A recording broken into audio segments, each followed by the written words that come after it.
The mayor of Sylva is speaking out following a decision last week to deny the permit for this year's Pride Parade. That decision created frustration and confusion for many residents who didn't understand why the parade would not take place. News 13's Taylor Thompson has details. The mayor tells me that the goal is to move all big events, not just the Pride Parade, to Bridge Park here, and that they're currently in the process of expanding the park to be able to hold these larger events.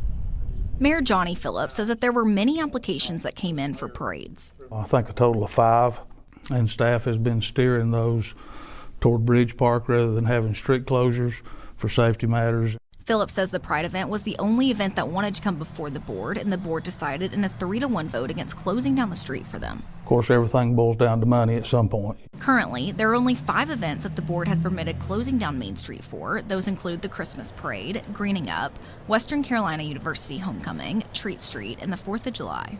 Anything more than that, they felt like was excessive. With still saying that those events will be happening, could you see the reasonings behind people questioning why the Pride event couldn't happen? I don't know what other people are seeing into it. I really don't.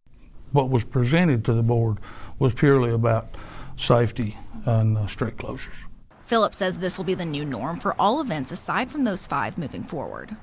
Every way we could possibly detour traffic is on very small city streets, and it's a safety factor. Sylva Pride posted on their Instagram page a letter showing that over 20 businesses had signed in support of having the parade on Main Street. Does that have any factor in y'all's decision? I don't think so. What would your message be, as the leader of this town, to the people who are coming out and saying, this is a really disappointing thing to hear? The board made the decision that they wanted to make. I do want our town to be considered, we're inclusive for everyone, but safety factors have to come first. And while the parade will not be happening here on Main Street, Sylva Pride is still on track to happen September 13th through the 15th. In Sylva, I'm Taylor Thompson, News 13.